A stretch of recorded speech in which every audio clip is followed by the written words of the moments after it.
So this morning, let me share with you this small anecdote. So once there was a woman who had been lost in the desert for 3 whole days without water. Just as she was about to collapse, she saw in front of her what appeared to be a lake, just a few hundred yards. She immediately thought to herself, could it really be water? Or is it just a mirage? So with the last bit of strength she could muster up, she staggered towards the lake and quickly learned that her prayers had indeed been answered. Because it was not a mirage, it was indeed a large spring-fed lake full of fresh water. More fresh water than she could ever drink in her entire lifetime. Yet while she was literally dying of thirst, she could not bring herself to drink from the water. She simply stood by the water's edge and stared down into it. Now at this time there was a passerby riding on a camel from a nearby desert town who was watching the woman's bizarre behavior. So he got off of his camel and he walked up to the thirsty woman and he asked, why don't you have a drink? The water is there in front of you. Why don't you have a drink from the water? In that way you will be able to quench your thirst. So the woman looked up at the man with an exhausted, distraught expression across her face and she said, I am dying of thirst, but there is way too much water here in this lake for me to drink. No matter what I do, I can't possibly finish all of it. So the passerby smiled, he bent down, he scooped some water up with his hands and he lifted it to the woman's mouth and said, ma'am, your opportunity right now. And as you move forward for the rest of your life, your opportunity is to understand that you don't have to drink the entire lake in order to quench your thirst. You don't have to consume all of the water. You can simply take one sip, just one small sip, and then another if you choose to do so. But the trick is that you should focus only on the mouthful in front of you.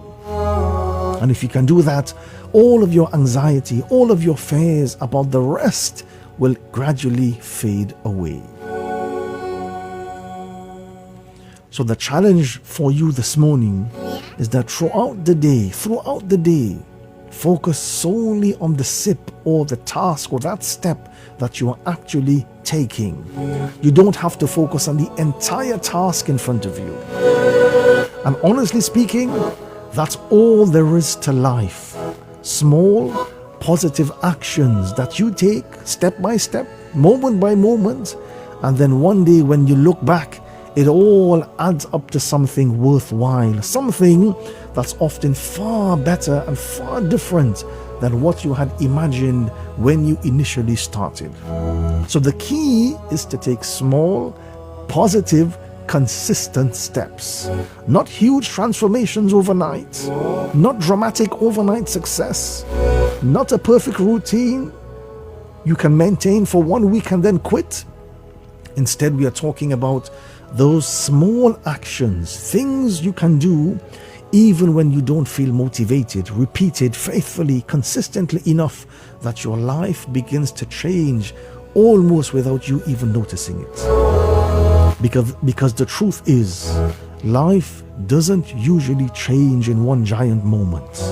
It changes through accumulation. Like water slowly shaping a rock over time, drip by drip. Like a plant pushing through the soil bit by bit, day after day. That has to be your mentality, your approach to life as well. So let me ask you this question. What if you stop waiting for the right time? What if you stop waiting for the right mood and instead begin to do something small, something positive right now, again and again?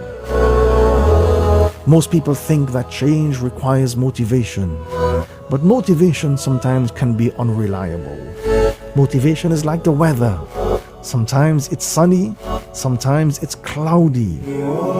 And if your success depends on the weather, then you will constantly feel frustrated. And here's what usually happens. Normally, you will see a goal that you admire, you feel inspired, you plan aggressively, you start strong, and then all of a sudden life happens. Stress, fatigue, responsibilities, doubts, distractions, they all begin to come in the way. And when motivation fades, you convince yourself that I'm not that kind of person who can stick with things. That's just not my cup of tea. And then with that mentality, you end up throwing in the towel, so to speak. But here's a reason you might have most probably failed. And that reason is you probably would have tried too much too fast, with too much pressure piled on top of your shoulders. Small steps, however, are different because they don't require you to be the best version of yourself immediately. They require you only to be the current version of yourself right now. And the thing about small steps is that they create momentum. And that's a very, very important, powerful word. Now let's talk about momentum for a moment. Momentum is powerful. And most people underestimate how much momentum matters. When you take a small positive step, you get proof that you can follow through, that you do have it within you to accomplish. And then you grow in confidence. Not the kind of confidence that comes from fantasies, but the kind of confidence that comes from reality. And then, all of a sudden, something interesting happens. That step becomes easier to do the next time around because consistently works like this. When you repeatedly do a small thing, your brain starts to treat it like part of your identity. You stop asking, should I do this? And then you start thinking, this is what I need to do. And that shift, that mental shift from deciding to identifying is where real change begins. Now, I want to also challenge a common misunderstanding. When people hear small steps, they sometimes assume it means small impacts. But small steps can have huge results. Small steps can have huge impacts on your life. Small steps do at least 4 important things in your life. Small steps will reduce resistance. If the task is small enough, you can begin even on difficult days. Number 2, they will lower the risk of failure. You are not depending on perfection, you are depending on repetition. Number 3, they create habit loops, so to speak. Your brain learns the pattern, and the pattern then becomes automatic. And number 4, which of course is, I feel, the most important point, is that these small steps will compound over time. Small gains repeated consistently can eventually add up to major transformations in your life. So small is not weak. Small steps are not weak. A small step is a strategic approach to your life. And time is indeed the special ingredient, the secret ingredient in almost every worthwhile outcome. Most people, they want results immediately, but growth takes time. And growth doesn't come from one heroic effort. It comes from steady effort. And if you do something positive consistently, something small, your future self begins to look different.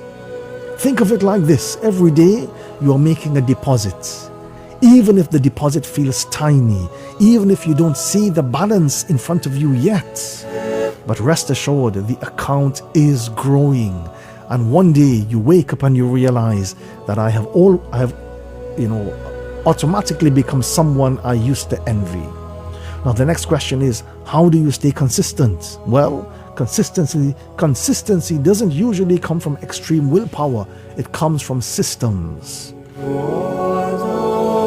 It's important that you make the step easy to begin with.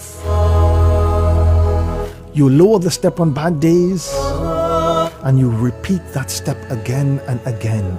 And by doing this, automatically it becomes part of your everyday schedule. So let me close with a challenge. From here onward, every single day of your life, make it a habit to choose one small positive step. So small that you can do it even when you are busy.